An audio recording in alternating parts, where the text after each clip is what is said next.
Hello and welcome to the Oceania Dharma Symposium. Today we'll be exploring on a topic, how to plan for life. This is a very important topic, especially for our young adult in today's society, more so in 2020, which is known as one of the most challenging years in recent history. Hence, it is vital to have the right advice and guidance, which will put us in a better position and help us to kickstart a fulfilling, joyful, and successful life. We have three very special guests joining us today. We have Member of Parramatta, Minister of Skills and Tertiary Education, the Honourable Dr. Jeff Lee. Followed by a leader in BLIA Sydney Youth Adult Division 2, Lisa Tang. And finally, we have a lecturer from Nantan Buddhist College, Venerable Miao Tze. Each of them will be sharing with us their perspective, advice, and guidance on how to plan for life. Our first guest speaker is a senior leader in the society who has worked tirelessly for many years trying to make a positive impact in the community. Please join me to welcome Member of Parramatta, Minister of Skills and Tertiary Education, Dr. Jeff Lee.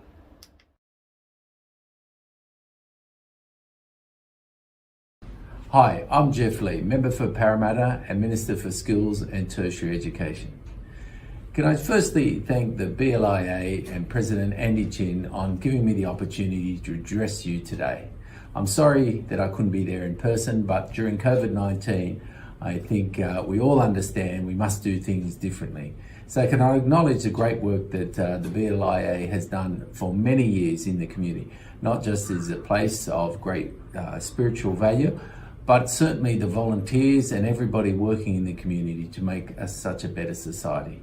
Of course, in my own electorate of Parramatta, we have our own temple, a wonderful temple that seems to go from strength to strength, a real heartland of the community. So congratulations to all the BLIA members, all the volunteers, and all the nuns. You're a true inspiration for our whole community. So well done, guys, and thank you. Today I've been asked to speak about what's happened over the last year and any advice that I could give to young adults about the difficulties. Of course, 2020 will go down as a very difficult year.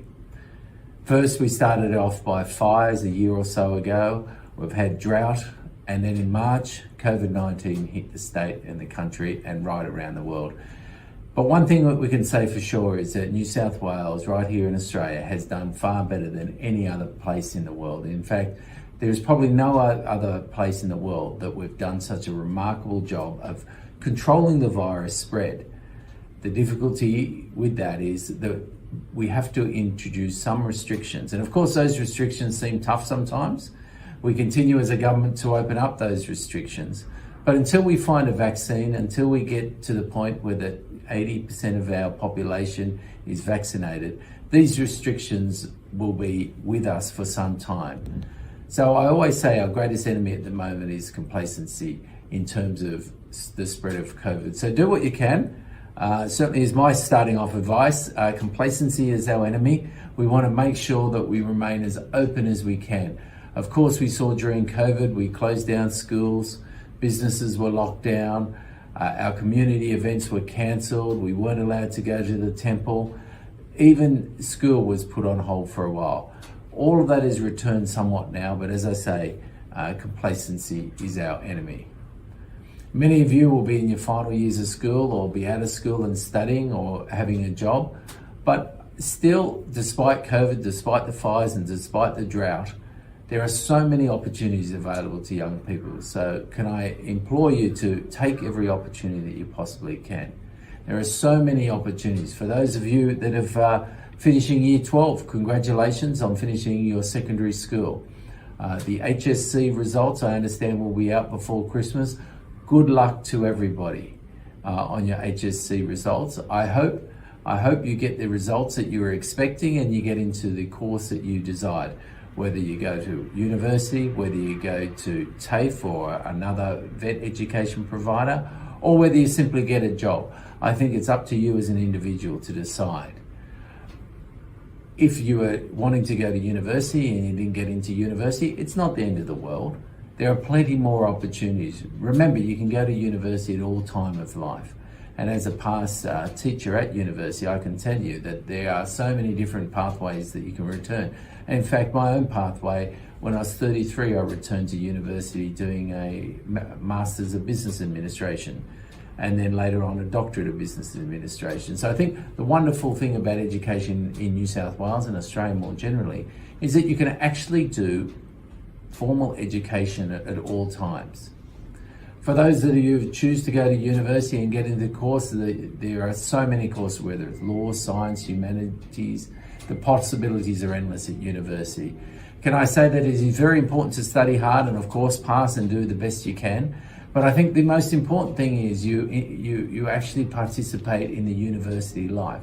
So don't simply just go to university and you may have a part-time or full-time job, but if possible engage with the university, join a club, join an interest group so that you can experience the full benefit of a university.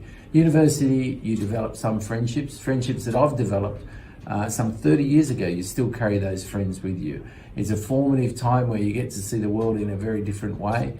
It's very different from high school. High school's a time when they tell you what to do every day and you must turn up. University is up to the individual and up to the individual how hard they want to work. So what I'm saying is try and study hard. Yes, I think that's important. Do the best you can. But equally as important is enjoy the time while you have a university. Make friends, join interest groups, pursue passions that you may enjoy, because it is a time when you have those opportunities. Others may choose to go to TAFE, for example, or vocational educational training. There are also many opportunities, and now we see the re-emergence of VET or TAFE as a wonderful opportunity to give people great job opportunities, and you learn and earn at the same time. The wonderful thing about being a tradesperson, or you could go into business administration, you could go into marketing. Again, like university, there are so many hundreds, if not thousands, of courses that you can take. And can I say, follow your passion in terms of what you want to do. In the future, we see that tradespeople become increasingly recognised as very expensive, and we miss critical skills. So try an area that interests you most is my advice to you. Others may want to take a year off and have a gap year. What a great idea it is, if you're not sure what you want to do, is actually start in the world of work and actually get some experience. Whether you go picking fruit down up north or down south, whether you just simply get a job or you simply want to take some time off. You know, it is your opportunity to really discover what excites you and what is your passion for the future. Taking a gap year is important for some people, maybe not for everybody, but certainly try and work at the same time so you can get some valuable work experience. I think the most important thing is to follow your passion. You know, the average person, they say today, from your generation, has something between 5 and 7 careers. And in fact, for my generation, this is my third career. I first started off as a horticulturalist, very hands-on work with a garden centre and a plant hire business and a landscaping business. Then I became an academic at Western Sydney University, and now I'm a politician for the last 10 years. And I'll have a career after I finish politics. But for you, you'll have more careers than that. Your jobs will be shorter in tenure. You don't stay and work for the same person your whole life. And in fact, you'll change every 3 or 4 or maybe even 2 years. The world of work has certainly changed. We see the emergence of the gig economy. So for those that want to start their own business, can I encourage, when you finish or when you're studying or when you're working, I encourage you to try out your own business. For some people, they'll be very successful. And can I say that it is a great learning phase of your life. I've started my own business before, and whilst it's tough, you certainly learn so many things because you invest your own money, you invest your own time, and then you see the rewards that you can get from working for yourself. It's a great opportunity when you're young, when you have time to experiment and actually see what is available, what entrepreneurial skills, how hard you can work, and certainly how you can be everything you want to be. And that's why I say follow your passions, particularly important. Can I say to everybody, despite whether you're going to school, despite whether you've chosen to go to university, whether you've chosen to go to TAFE, or taking a gap year, or getting a job, I think one of the most important things is to reach out to the others. COVID has been very tough for some. You see the devastating effect on our economy. We're not immune from the job losses. Some people are doing it very hard. They can't pay their bills, they can't pay their rent, can't pay their mortgage. So it's particularly stressful. So if I can say something to you, is reach out to people that you may know, people in your friendship group, and say, are you okay? I think it's really important that during difficult times like COVID at the moment, where people are facing stressful situations at work or not having work, difficult times paying bills, not being able to get together in our traditional groups, not being able to go around the country and see your family. I think Christmas especially is a difficult time for many people. So if I can ask you, see your friends, maybe they could be young people, maybe they could be older people, but make sure they're okay. And if there are problems, seek help. Individually, you may have an issue. Speak to someone that can help you on that, a professional. There are many different services available for those people that want to seek professional help.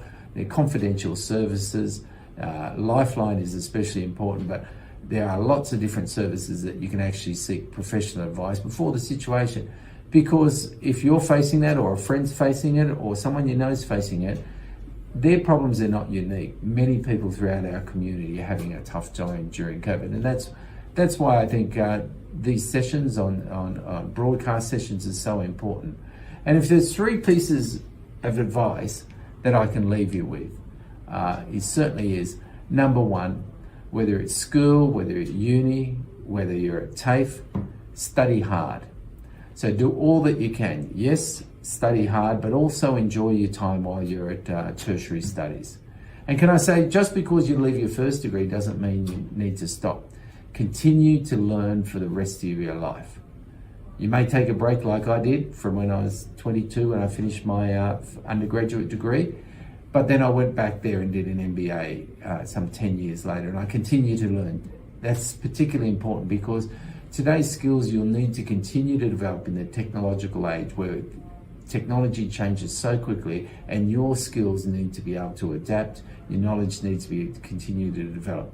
The learners of the future will be about the ones that actually take advantage of what's there in front of them today, but also preparing them for their future careers. That leads me to the second point, is take every opportunity that you can. And can I say that when I first started politics, I asked a friend, I said, what's the chance of being elected for my seat at Parramatta? And they said 1 in 1,000. And it took me about 6 months before I decided to put up my hand to actually run for the seat at Parramatta. First you had to get pre-selected, then you had to get elected. And I had that opportunity to get elected. So it was a very exciting time, but when people say it's 1 of 1,000, if I didn't put up my hand, I wouldn't have been elected, and I wouldn't have had the honour and the privilege of representing some 60 or 70,000 people and changing the world that we live in and changing the way that you think it should be. At the end of the day, I looked at my life and I said to myself, I can stand there and criticise and be a commentator on the sidelines, or you can put up your hand and give it a go. And I think taking every opportunity is putting up your hand and saying, yes, I think I can do it, and actually delivering on that when you get those opportunities. They say that lucky you are, the harder you work, the luckier you become, and I believe that if you work hard and you continue to put yourself in the right situation, you have all those opportunities that the world has to offer. And I think Australia, and especially New South Wales, is one of those wonderful places that the harder you work, the more successful you become, the luckier you become. So take every opportunity. When you think it's hard, knuckle down and say, I'm going to do it. Of course, we won't always be successful, but I think it's the way we cope with not being successful too that actually generates our attitude to life. Certainly, I'm always not successful in what I do, and then we pick ourselves up, decide what we've learned, and then move on in a different way. So do as much as you can, take every opportunity. And the third thing, that if anything you can take away, the third lesson is give back to the community. And I know the Buddhist Light International Australia is wonderful at doing that, whether it's your help for our senior citizens, whether you help for people that need a bit of assistance in terms of humanitarian food, whether it's coming together a community, whether it's coming to pray together, whether it's coming to learn together, whether it's coming together to help those people that need a bit of a hand up. I think it's a wonderful opportunity. What are we going to be known in society for? Are we going to be known for making lots of money? Or are we going to be known for helping the community? Now, I think that's what particularly impresses me with the BLIA, their constant focus, their dedication, their endurance to be able to deliver for the whole community, regardless of who you are. So as part of the individual, as part of leaving your mark on the world, it's certainly helping where you can, your contribution to the community and what you're known for. So congratulations, everybody. Thank you for letting me have a few minutes of your time. I wish you a very happy Christmas. I hope you have a happy, healthy and prosperous 2021. I think 2020 will go down in history as a year that's been particularly tough on everybody throughout community. Some people are doing it tougher than others.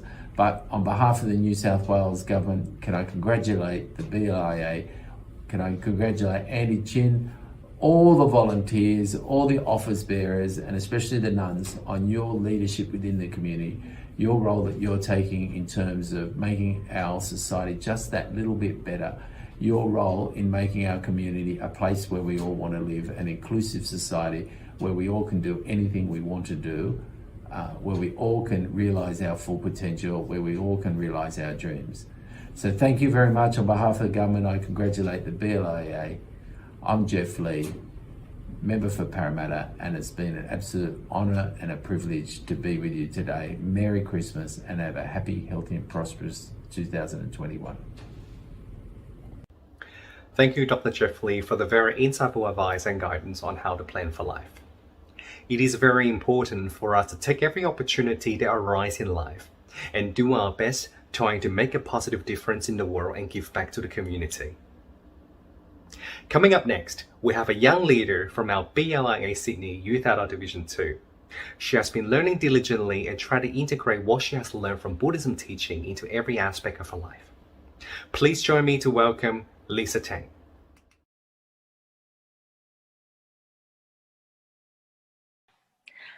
Hi everyone, my name is Lisa and I'm from the Buddhist Light International Association Sydney, Young Adult Division 2, which is also known as YAD or YAD. I'm currently working as an environmental engineer and also the current president of our YAD 2. So today's topic is on how to plan your life, which even now to me is a pretty daunting thing to think about, especially when you're coming to that age where you're beginning to think about your life independent from your parents or guardians and what it might look like.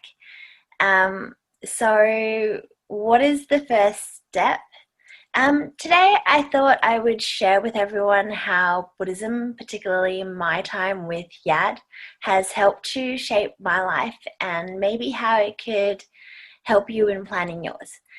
Or if you're watching and you have children, maybe to help you understand how Temple and YAD can help your children with their lives and their direction. I think a easy way to think about planning your life is thinking about it like writing a story. You're essentially writing the story of your life with everything that you do. Now let's take some time together and reflect and begin to plan what your life and your story might look like together. So firstly, if you start thinking about writing a story, normally we start, or we're taught in school, to think about it in terms of the 5 W's. So that is your who, what, when, where, and why. I think this is very easy to understand your life in this way, and how everything comes together to form one coherent story. Especially if you want to think about how YAD or Temple can play a role in that story. So let's go through and look at that first W, who. So for me, this who not only stands for yourself and who you want to be, but also all the other who's in your life. So the people you know, the characters in your story, They could be people you meet, people you work with, people you go to school with, your family, your friends, so on and so forth.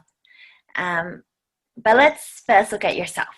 So that's the first person in any of your stories, obviously, is you, and who you want to be. For me, being in Yad has taught me a lot about myself and Buddhism, which has shaped me into who I am today. So I feel like Buddhism has a big role in shaping who a person can become and teaching them a lot about themselves, and obviously a new way to look at the world and, what your belief and what your faith is. From my faith to my understanding of Buddhism, I've learned a lot of very practical skills, which assist me in my everyday life and also my career. In my opinion, one of the most simply understood teachings of humanistic Buddhism that Venerable Master Xing Yun has spread across the whole world and is understood by almost anyone as soon as they hear it is the 3 acts of goodness. So to do good deeds, speak good words, and think good thoughts. I mean, it sounds so simple, but it's definitely a lot harder to do all the time than we'd like to think. But there is a silver lining to that, and that is, how could you not be a good person if you strive to do these things in your life? I also know from experience it's definitely much easier to do these things when you're in a place or a space that almost demands you to be like this, or even encourages you to be like this. So I'm obviously talking about the temple. When I'm at the temple with my fellow Yad members, I feel like we are definitely more conscious and aware of what we say, our thoughts and what we do. There is always a sense of helping each other out or helping other people out at temple, which may not always be the case outside or in school, at work, university, and out there, I think it's definitely a much bigger place, which may not be so nurturing. So I think it's definitely a blessing that we have temple. So when I'm at temple with my Yad members, we might be volunteering, attending an event, helping out at an event. And during this process, we actually have created habits which align with the 3 acts of goodness. And funnily enough, they stick to you when you leave the temple. These habits come with you, and it creates an impact on who you are as a person and who your fellow friends and Yad members are. So I think, by coming to the temple and learning Dharma and practicing, you can shape the who of who you are and who you become. But since we are talking about my fellow Yad members, I'd like to bring up something that we often talk about in the temple, which is surrounding yourself with something we call your virtuous company, or in Chinese we call this your 善知识. So these are the people who are going to be in your life, in your story, your writing, and we should think about, who are they, what do they do, how do they interact with you, and how do they influence you. So one of the best experiences I've had is attending the Australian and New Zealand Buddhist Youth Conference, also known as the ANZBOIC, with my fellow Yad members. ANZBOIC is an annual conference where Yad from all across Australia and New Zealand come together in a different state each year, and we share what we've done over the past year. We have classes, do activities, and most importantly is we just be together. We surround ourselves with Yad members who are on a similar path. And this is very important, is because when you travel with your fellow Yad members from Sydney to another state for a common purpose, the sense of camaraderie is so strong that you create bonds that last a long time. in my experience, there are plenty of people outside I know of Temple who say they don't have friends from their childhood or that they've known for a very long time. And I find that's not quite the case for me, because a lot of my friends have come from Temple, and for some reason, I don't know what it is, those friendships have lasted the test of time. I don't know if it's something to do with Temple or what you learn when you come to Temple, but those friendships are definitely very strong, and they're ones that you can rely on. It's also friendships not only within your own yad, it's the bonds you create with the interstate yad. It's something that I feel can be quite impactful on a person's life, and who they are. It shapes you, because you get to learn a little bit more about other people living in other states, what they do, how their city works, and it opens you up to a little bit of a broader mindset. It always helps, when you think about having a group of YAD members all across the country who share similar beliefs, who understand who you are, where you come from, and the path that you're on. And especially when you can always talk to them. Which brings me up to a point, which is you don't always have to talk to your YAD members only in your own state. You can talk to these interstate YAD that you meet when you go on these conferences, because they might be able to help you on your path. They sometimes might be able to help offer you an outside perspective, which, a Sydney YAD person may not be able to offer. And I think it's these experiences in YAD that exposes you to these virtuous company, or good Dharma friends, which become the characters in your story, and they are a good influence, and they're so good for your life. At least that's what I've experienced. So now that we know what sort of people you have in your life and that they might make you a better person, let's move on to what you do in your life.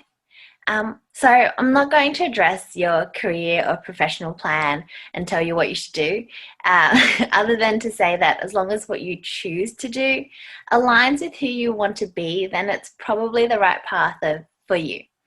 Venerable Abbess Nanka reminded us, or at least reminded the youth recently, to often reflect and make sure that every day we are getting better, and that we are better today than we were yesterday.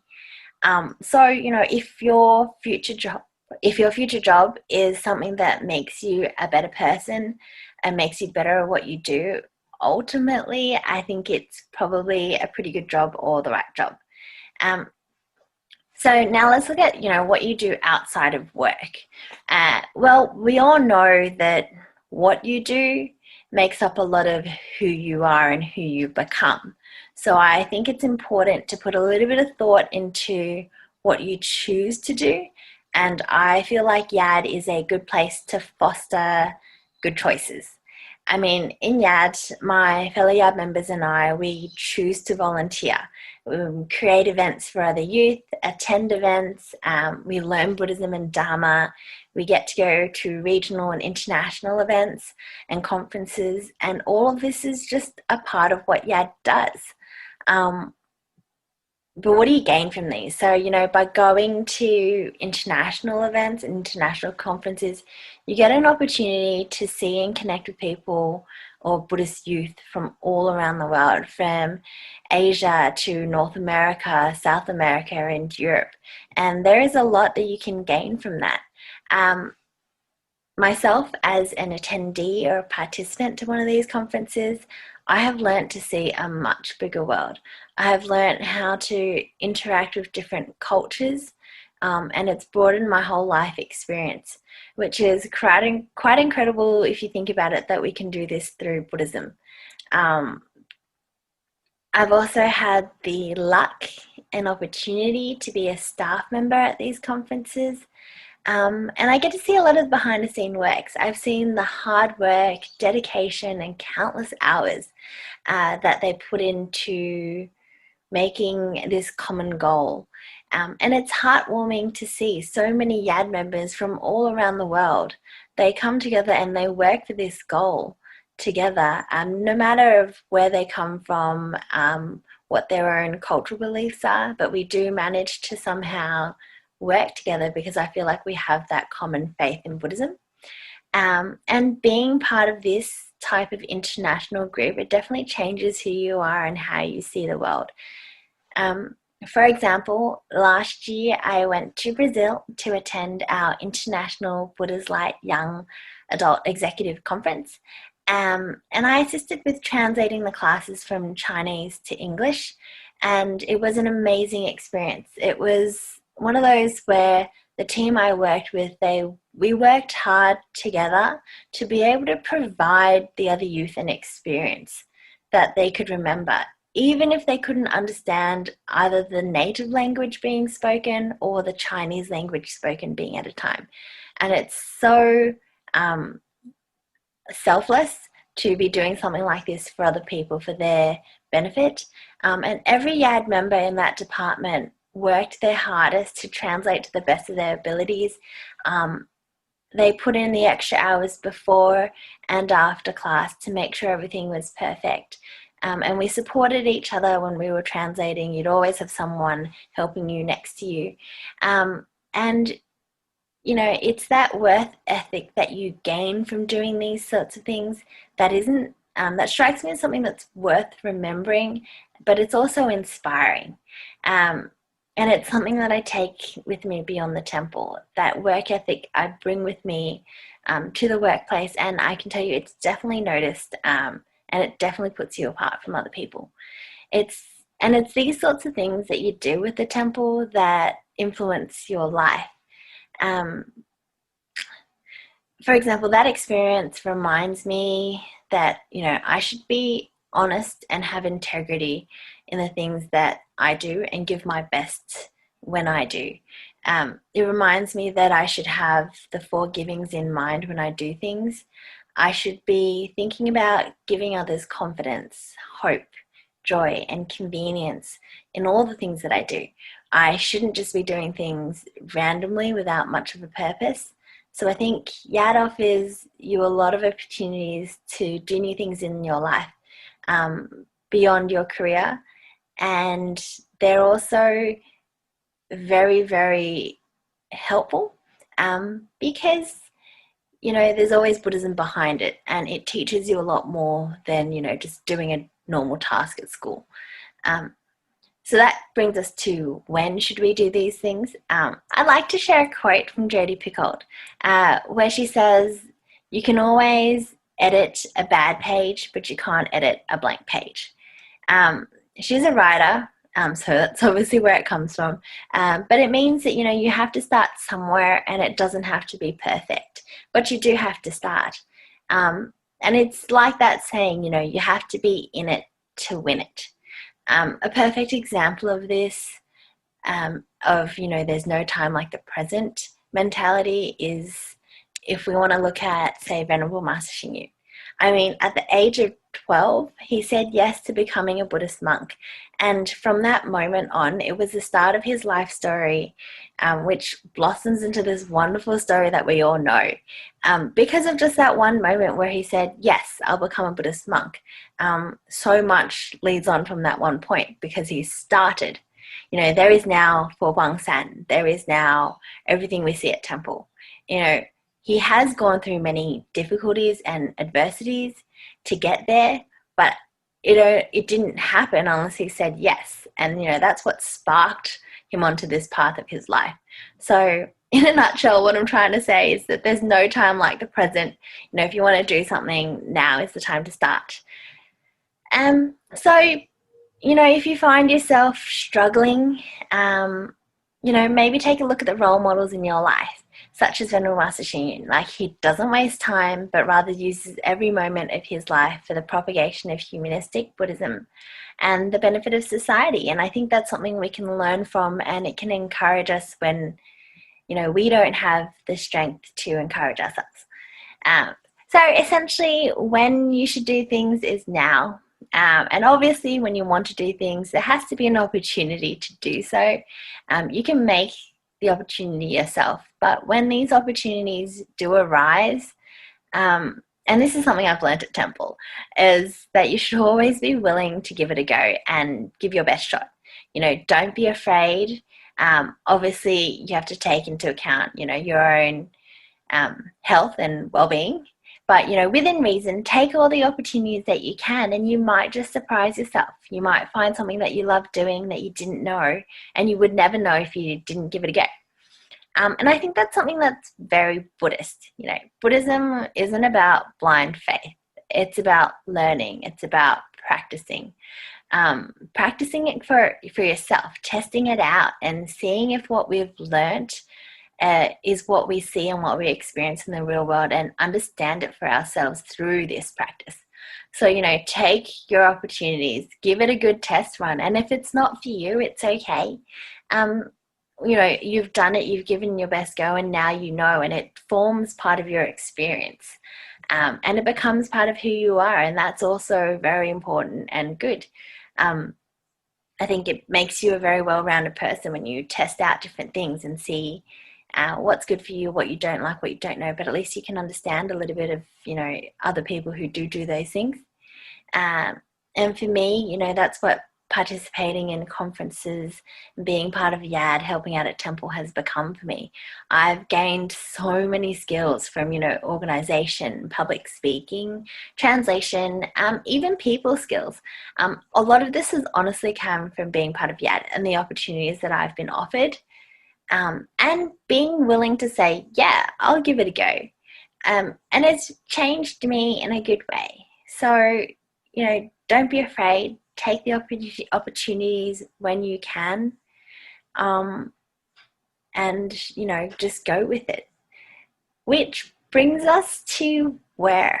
And honestly, nowadays, the where can be anywhere. The world is so connected that you can write your story of your life anywhere you want, any country, any place. There are also temples on all 5 continents. So you'll always have a spiritual home no matter where you go.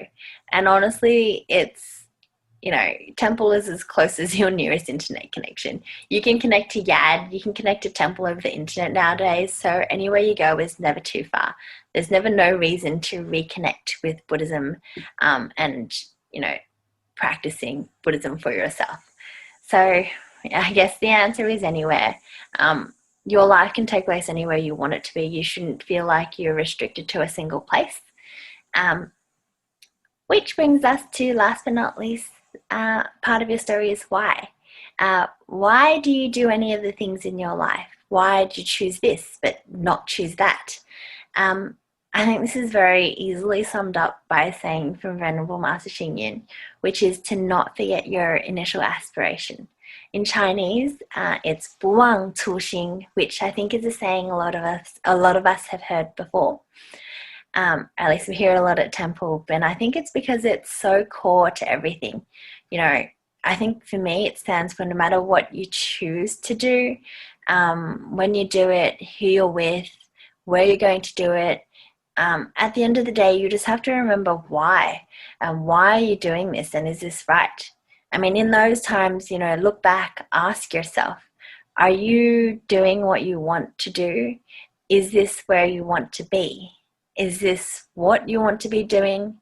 And you know what? If it isn't, it's okay at the moment. You just have to reflect, and then you can recognize and say, no, you know what? This isn't what I want to be doing. This isn't why I want to be doing it.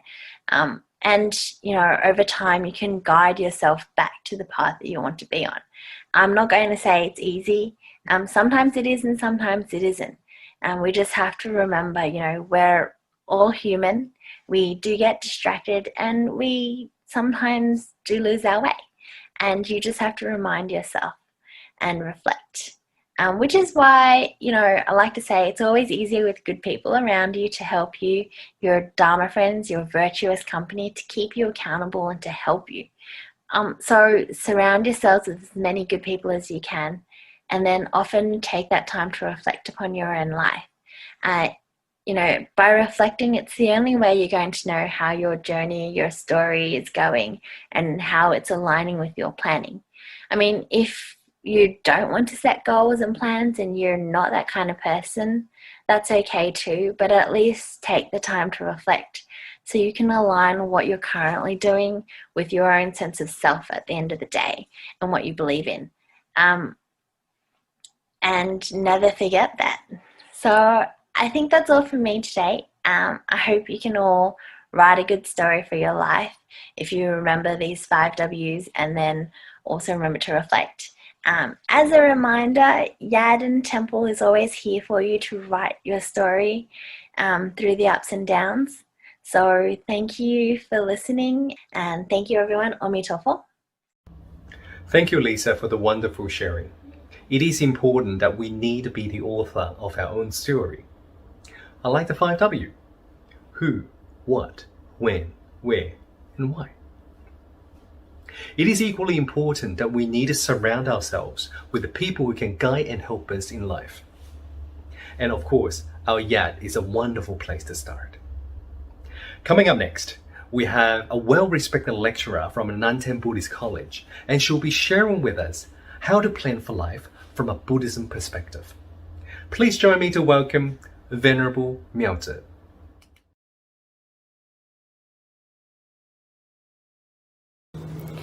Everyone makes plans, whether it's cooking plans or companies make strategy plans, business plans. People make career plans, schools make curriculum plans, and we also make travel plans. But most important is to make life plans. We have to determine in 5, 10, 15, and beyond where we want to be, who we want to be. What goals and dreams do we want to achieve? I remember as a child, I always wanted to be an artist. But as I grew up, I wanted to help the world, and so I decided to become a pediatrician. As I began to plan for my route to becoming a pediatrician, on my way, I decided to make a change as I began to learn about Buddhism. And I decided to become a Buddhist nun, to share the Dharma, the Buddhist teachings, to all those I meet. And so all these plans are necessary in our everyday life to make. And now that we're coming to the end of 2020, have you begun to make your 2021 plans? As 2020 has been a very interesting year, it has let us restart and rethink what kind of life I want to live.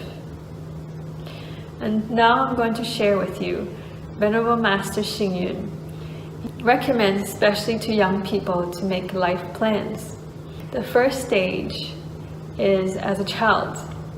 As a child, parents, teachers, mentors, guardians nurture the children, as well as feed, clothe, and house them in many ways. Many people have come into their lives to help educate and shape, especially to who we are today. And so it's very important to be grateful for those who help and to nurture gratitude and appreciation as a young child, because gratitude makes us rich in heart. At a young age, we should learn to foster respect for all life, nature, and our environment.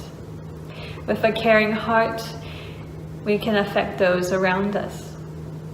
It is also at this stage in life we need to foster good habits, as it will nurture a successful or unsuccessful life. Now the second stage is about self-awareness and having confidence, the young age, the teenage age. And as a teen, is often I say what I want and I do what I want. And whatever other people say or do, it may not be related to me and I don't want to hear it. But here Master Xingyun is very wise and says, if you hear a phrase, to you, it is something that affects you in a way that you would become more self-aware of your own abilities and who you are, then remember it.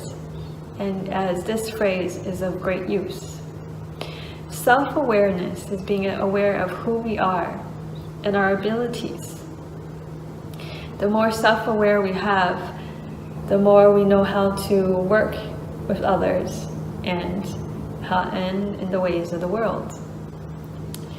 And so it's important to be self-aware and recognize the value of the self in confidence. And when we have enough confidence in our own abilities, in ourselves, then we can use our skills and talents and, of course, our caring heart to help not only our families, but the society in the greater. So it's important to develop self-awareness. And it can be done through volunteering, through attending or participating in youth organizations, working with more other people, and gaining more experiences and talents and skills. Not only is having self-awareness and self-confidence important, but also having a faith is valuable because it can help us in life for the long term. And how does that work? Well, let's this young volunteer from Nantian Temple, to share with you how through volunteering at the temple, she learned to become more aware of who she is and her abilities and strive beyond her own self to become a better person. My name is Mabel. I have started learning Buddhism since the age of 14. And why I learn Buddhism, because I find Buddhism really resonate with my values, and it's also very logical as well. So I think everything makes sense in Buddhism. I've changed quite a lot since I started learning Buddhism.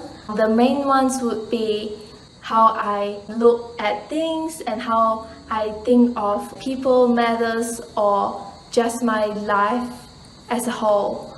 I also come to Nantian Temple to volunteer because I find the sense of home and also the way of living in Nantian Temple. I think it is very simple but very happy. What I've changed since I started volunteering, the main ones would be the way I see things and deal with people and other matters. In Nantian Temple, people are very kind and helpful, also friendly. Myself, I become more optimistic as well. We just heard from the young volunteer Mabel sharing on her experience at the temple, how it's helped her to become more self-aware and strive to become a better person. So the next stage, the third stage, is mid-age. This is the peak of life where we have a lot of experiences, knowledge, and understanding of who we are and where we are. But here, Master Senior gives a bit of wisdom in encouraging at this stage to become like flowing water. Water nurtures all life, and flowing water is constantly new water, so there's a constant renewal of the self. So here at this stage, we cannot be satisfied with where we are and who we are at this moment with our knowledge and our skills and talents. But we need to continue to learn more and transcend our comfort zones to become an even much more better person. And so how can we transcend our own comfort zones? Well, constantly learning, constantly trying out new experiences also.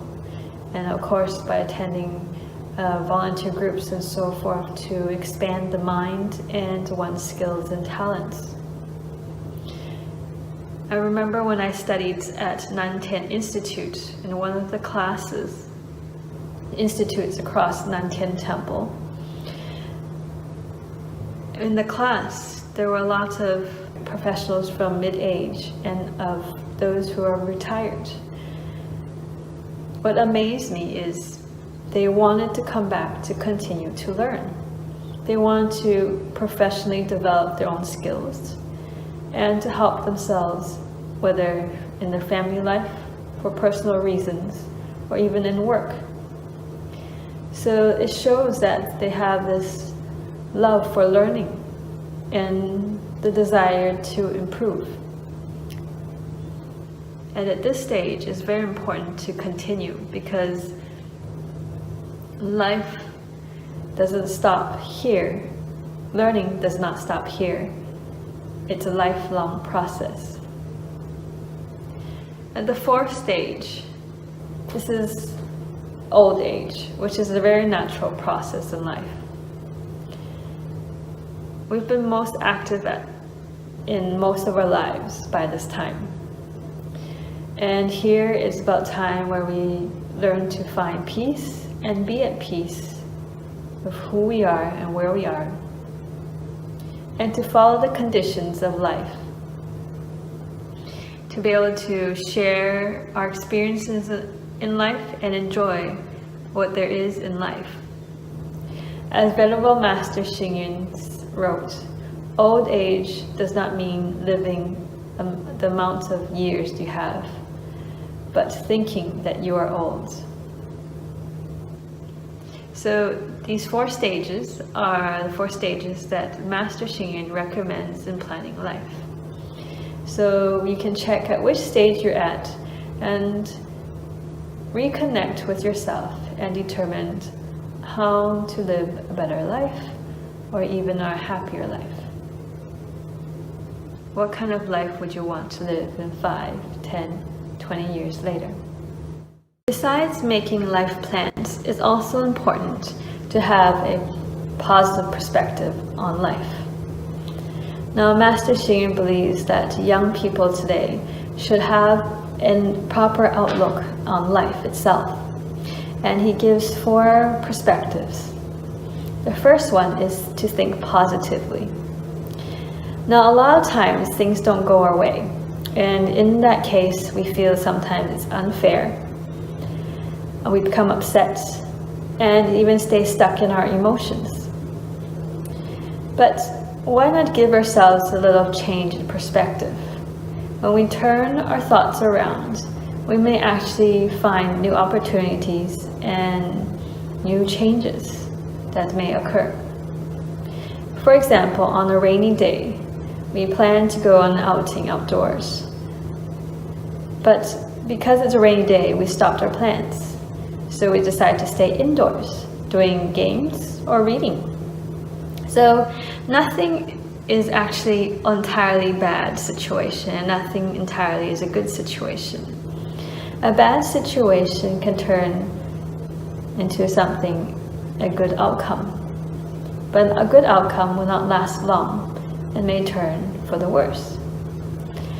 Buddhism talks about impermanence. Impermanence is change.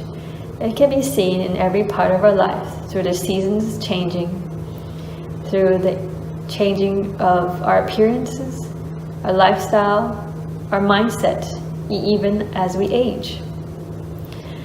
So impermanence tells us that situations may turn for a good or a bad outcome depending on the conditions. Just like the COVID-19 pandemic, we started off 2020 in celebration of a new year, and then COVID came. It stopped us in the tracks. It stopped our plans. It stopped and paused everything in this world. But because of COVID, we begin to learn to appreciate our relationships with our friends and our family and the community. We begin to cherish the human connection we have with each other. We learn to become more resilient, and we learn to become more patient with ourselves. We learn to change our lifestyle and even appreciate nature in itself, and even starting anew. So COVID, although it affects all of us here today, but it also has brought in a new perspective in life and what to appreciate and to remind us that it's important, even with COVID, to always keep the human connection we have with each other and bring out kindness. So what may be a bad situation can actually, in another perspective, be a good situation. It can give us more strength, inner strength, to face the challenges in life. In Buddhism, it talks also about right thoughts. How do we guide our perspectives in life? By having right thoughts. It's like a compass that guides us in the right direction. The second one is letting challenges strengthen ourselves. Obstacles are like stones and rocks in front of our pathway. What we can do is just pick them up and put it to the side, or walk over them, or even just be like water and meander through a new pathway. Obstacles are not hindrances, but challenges. They help us become a better person. Challenging our mentality, challenging our persistence, challenging our resilience, and challenging our faith. We all know in history the well-known Beethoven, who was deaf, but he was able to create many great, beautiful music pieces for the whole entire world, from the past up to today. We have Henry Lawson, an Australian poet, who also became deaf, but in his teens. His short stories and poems are now found in schools around the world. And then, of course, there's Stephen Hawkings. He was diagnosed with ALS, but that didn't determine him from becoming a great mind, a great physicist of the modern society. So as long as we strive forward and not set back or retreat, our goals can be achieved and our dreams can become true. Now, there are different types of challenges. There are mentality challenges, of course, and physical challenges. Both of these we need to, as young people, need to work on and to challenge ourselves to grow and develop even more skills, and most important, self-awareness of who we actually are. The third one is serving others with joy. Serving is giving and sharing. In the workforce today, it will require some sort of service. There is technical service, customer service, and even bus services, and of course tour guides who give tour service. Service is important. It keeps us connected with the humans and with ourselves.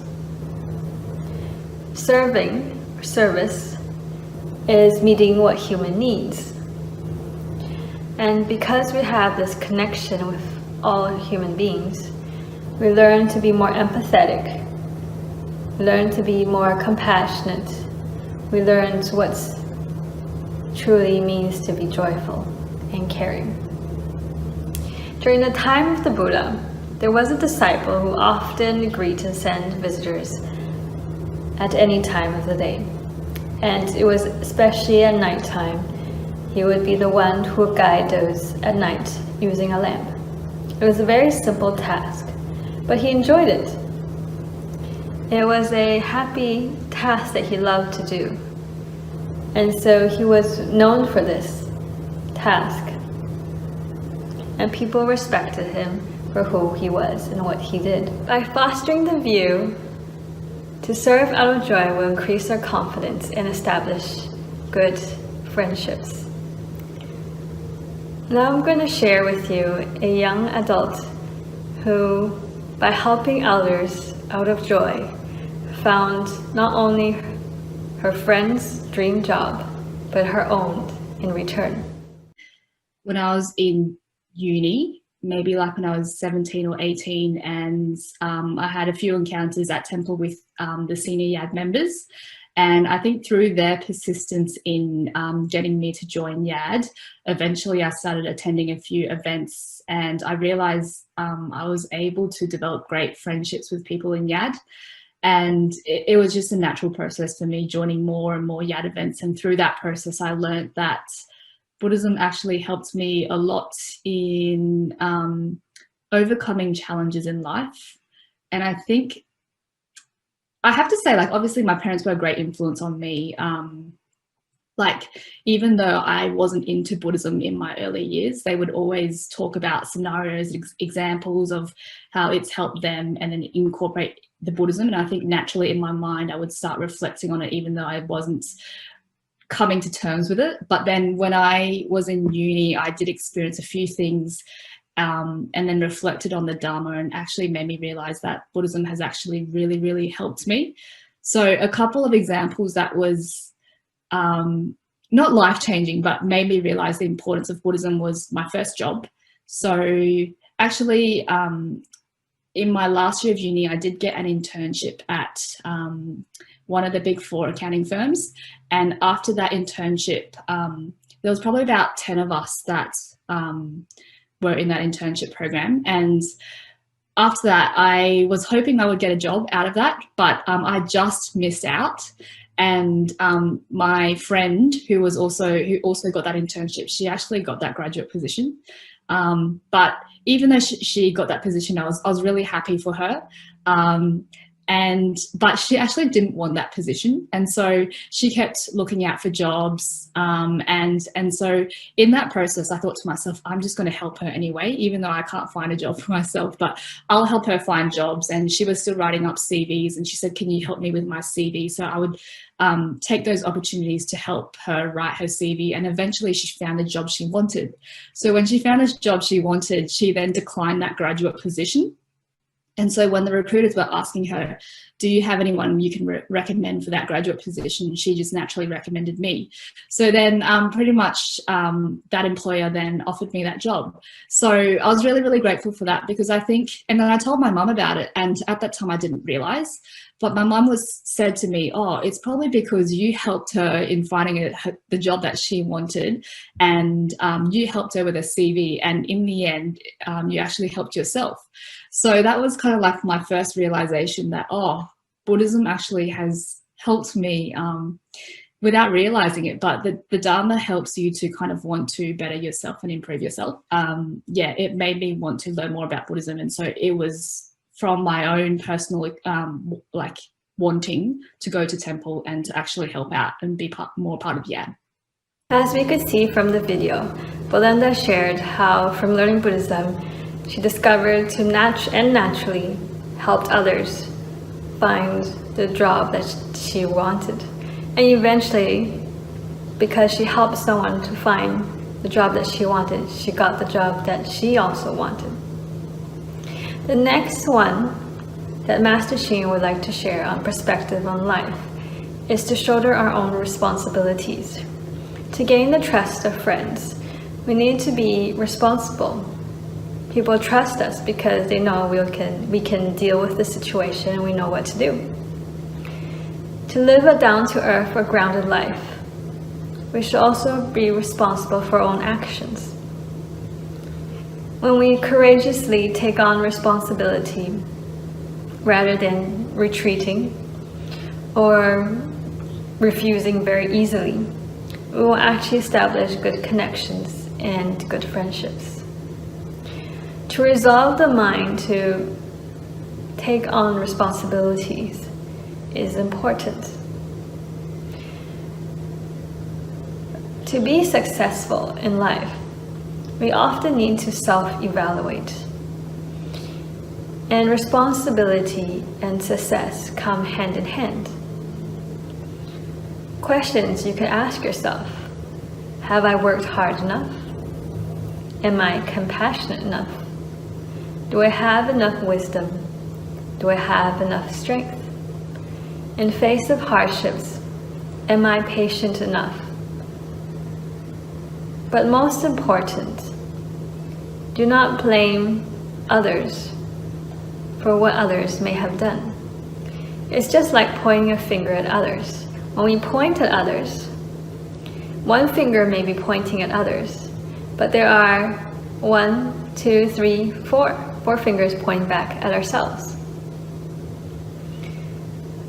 So we need to take responsibility for our bodies, our physical actions, the words that we say, and how, of course, our intention, our thoughts.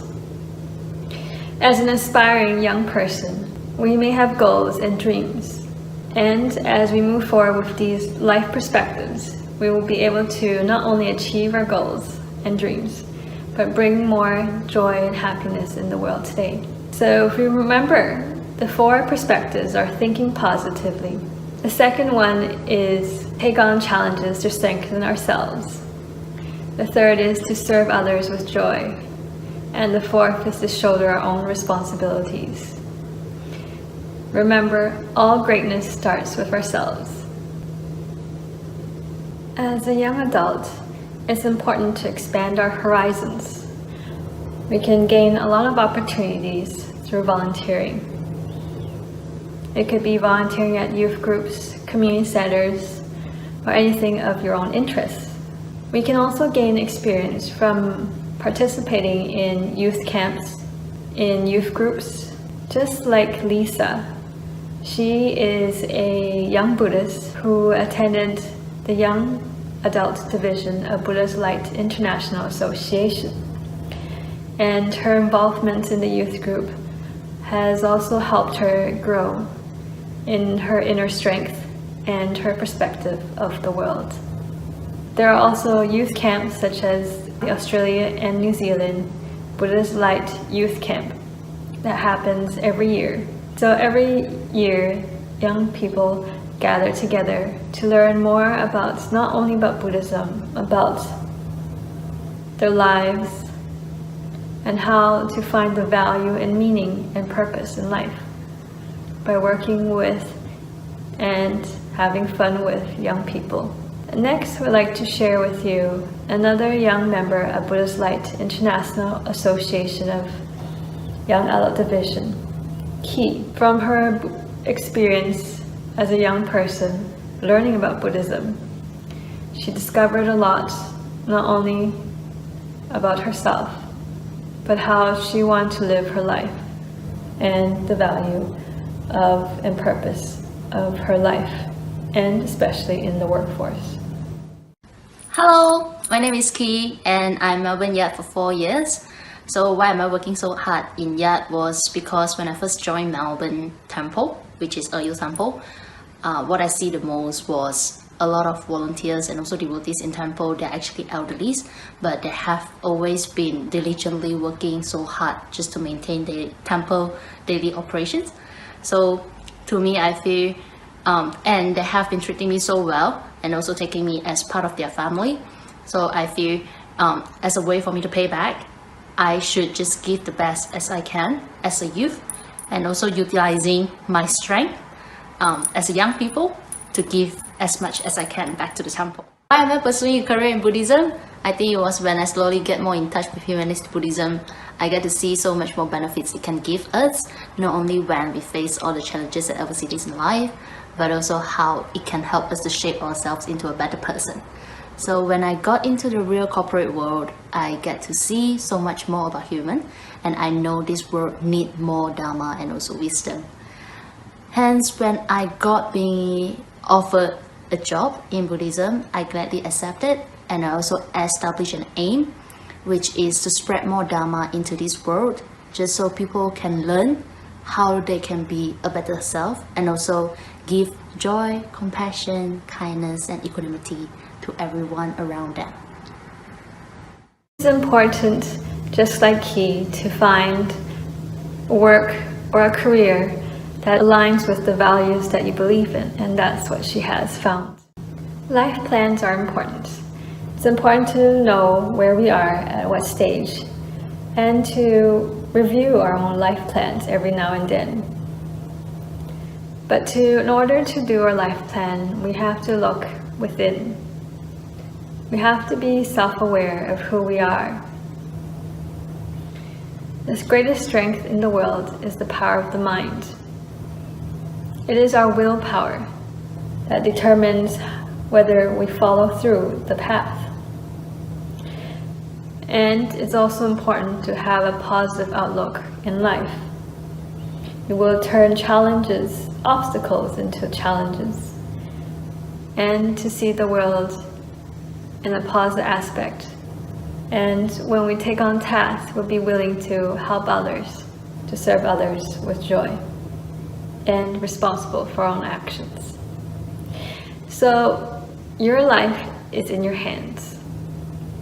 No matter what age you are or what stage you are at, we have to make the most of it. Dedicate our lives in doing good deeds, saying good words, and thinking good thoughts. Thank you, Venerable Melter, for the wonderful teaching and guidance on how to plan for life. It has been a wonderful learning experience. And some of the key elements we have learned so far today are: embrace every opportunity that we have in life, even though we may not be successful at the end, but that should not be the reason stopping us from doing our best and trying our hardest. We will need to surround ourselves with the people who can guide us and help us to improve. If you ever wonder where to start, our yacht is a fantastic and fun place to get you started. We've also learned when challenges confront us, treat it as a lesson to strengthen ourselves. Think positively, because it's only then you will see the opportunity within. We have also learned that no matter what the situation is, we need to carry out the 3 acts of goodness: do good deeds, speak good words, and think good thoughts. And finally, always give back to community, because this is what strengthens our community, bring people together, and give us an opportunity to make a positive impact. It is also a joyful and rewarding experience, even in the simplest act of benevolence. Okay, this brings us to the end of today's session. We wish to express our sincere thank you to our guest speakers, Dr. Jeff Lee, Lisa Tang, and Venerable Melter. We hope you have enjoyed today's session as much as we did. We wish everyone a safe holiday and a happy new year. We hope to see you soon again, and until then, goodbye.